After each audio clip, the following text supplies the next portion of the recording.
दोस्तों हमने टॉपिक लिया है ग्रेविटेशन। क्लास 10 का टॉपिक है ये महाराष्ट्र बोर्ड का। तो मास का क्या है, तो जो भी मैटर होता है किसी भी सब्सटेंस में, तो द अमाउंट ऑफ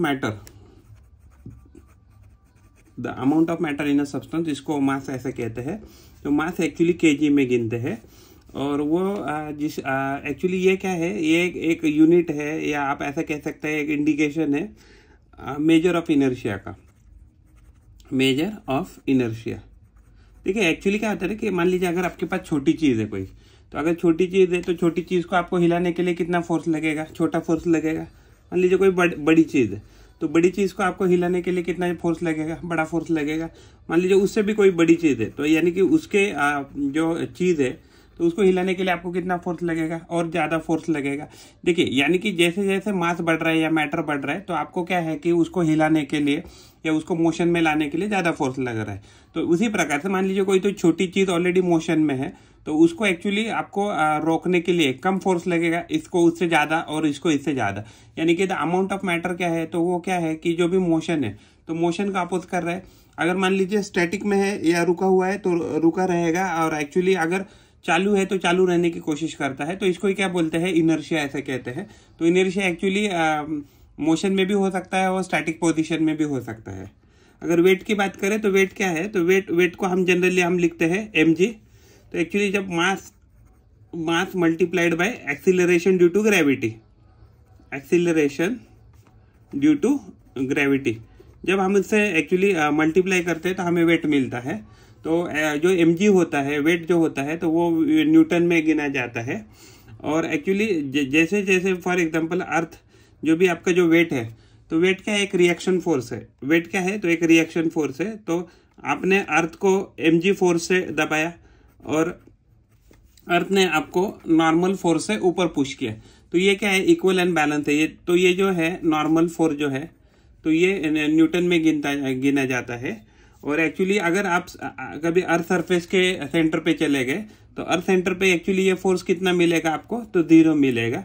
तो अर्थ सेंटर पे एक्चुअली क्या होता है कि ये जो जी होता है, तो जो जी होता है, जी का वैल्यू आता है gm divided by R square, जहाँ आर क्या है, तो आर रेडियस ऑफ अर्थ है।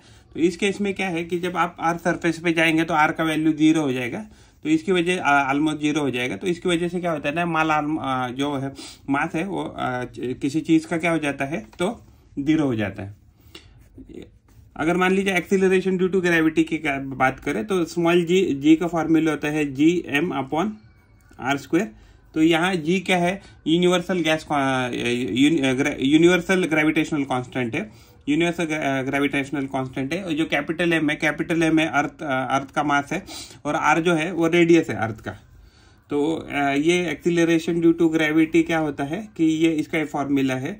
तो जब भी मान लीजिए अगर आपको किसी भी चीज़ का वेट निकालना है, तो उसके वेट को आपको क्या करना है, उसके मैटर को यानी मास को मल्टीप्लाई करना है एक्सीलरेशन ड्यू टू ग्रेविटी, तो ये आपको वैल्यू आ जाएगा। तो ये वैल्यू जो अर्थ है, तो अर्थ के लिए आता है 9.8 मीटर पर सेकंड स्क्वायर। अगर ग्रेविटेशनल कांस्टेंट की बात करें, तो ग्रेविटेशनल कांस्टेंट क्या है, तो ग्रेविटेशनल कांस्टेंट जो है, तो उसका फॉर्मूला आता है, फॉर एग्जांपल फोर्स, दो बॉडी होती है। मान लीजिए m1 एक बॉडी है, एक m2 बॉडी है, m1 और m2। तो ये बॉडी एक दूसरे के ऊपर कितना फोर्स लगाएगी, तो ये एक्चुअली m1 और m2 एक दूसरे के ऊपर कितना फोर्स लगाएगी, g m1 m2 divided by R square. तो आर क्या है, इन दोनों का मान लीजिए डिस्टेंस है। तो यानी कि अगर हम जी की वैल्यू निकाले, वो क्या जाएगा, f into R square divided by m1 m2। ठीक है, फोर्स किस में गिनते हैं, तो न्यूटन में। तो आर तो डिस्टेंस है, तो डिस्टेंस किस में गिनेंगे, तो मीटर में गिनेंगे, या मीटर स्क्वायर। और m1 m2 क्या है, ये वजन है यानी कि मास है, तो ये किस में आएगा, तो ये क्या है, मैटर होने के कारण ये क्या है, केजी में गिनते हैं, तो ये जाएगा kg इंटू केजी, तो ये हो जाएगा kg स्क्वायर। तो ग्रेविटेशनल जो कांस्टेंट है, तो उसका वैल्यू आ जाता है, जो यूनिट है वो है न्यूटन मीटर स्क्वायर पर kg स्क्वायर। तो एक्चुअली इसकी अप्रोक्स वैल्यू आ जाती है 6.67 इंटू 10⁻⁻11 न्यूटन मीटर स्क्वायर पर kg स्क्वायर। तो ये ग्रेविटेशनल कांस्टेंट की वैल्यू आती है। नेक्स्ट कंसेप्ट है हमारा मास। तो मास क्या होता है कि मास जितना अमाउंट ऑफ मैटर है सब्सटेंस में, amount of matter in a substance is nothing but a mass.